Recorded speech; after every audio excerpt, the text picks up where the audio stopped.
the rescue plan, the private rescue plan, has failed, which means that the bank hasn't been able to find the capital it needs on the market. And that leaves one option, which is the government to step in. There will be a number of people who will feel defrauded by this operation, even though perhaps they've been paid some interest on these assets. Now they will feel that they were missold, these bonds. And just a year ago, there was a similar case for 4 much smaller banks where the government stepped in to rescue the bank or help to rescue the bank. But again, there was bail-in of these bondholders. These bondholders lost money. And these were just 10,000 people. Now in Monte dei Paschi, we're talking about 4 times as many people. And a year ago, we saw widespread political discontent because of this decision. There were protests.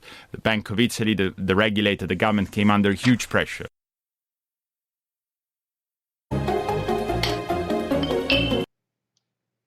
What this Italian banking crisis reminds me of, it reminds me of a person that's falling down, but they're falling like real slow, real slow, real slow. Oh, they hit the ground. There's a certain point where this starts to go fast, and this is what it reminds me of. It says there's no strategy.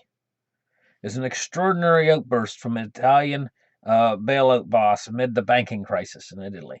And so what's going on here is this crisis in Italy has hit new levels right now. The man that's picked to heal the country's financial woes has admitted that he is delusioned because there's no strategy, there's no plan to tackle the situation. They're just waiting. They're trying to give it time, waiting for something, a miracle. They're waiting for a miracle from God to save the Italian banks. And it's not coming. And the money's not coming either. And private investors are not going to invest in this. The country has 356 billion euros in problem loans. And it says no strategy for dealing with them. It says a new blow was delivered when Alessio Panatti, Mr. Panatti,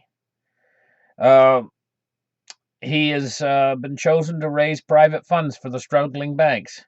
It says he feels bitter and he feels disillusioned. This whole thing might be getting ready to hit the fan, the Italian banking crisis. You've heard it here first. I'm breaking this story open right now. I don't know where you're going to find this because this is brand new news. I'm getting it out tonight. It's brand new news about the Italian banking crisis. So it's breaking news.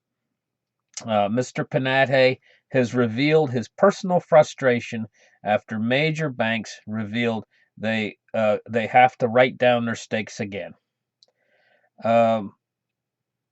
It says UniCredit could have to cut by as much as 70%.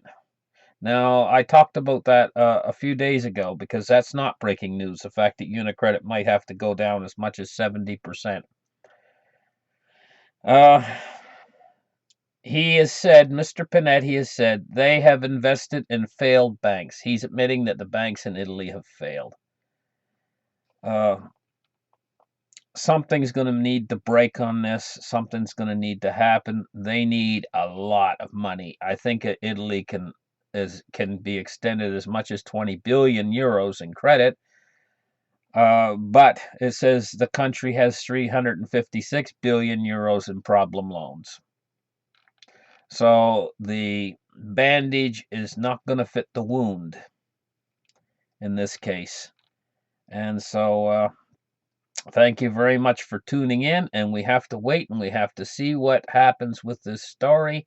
This is a developing story, and it could lead to impressive failures in the European banking system. This is a very important story and a very important development. We have to wait and see what comes from it. Thank you very much for tuning in. Give me a thumbs up and support my channel. Goodbye.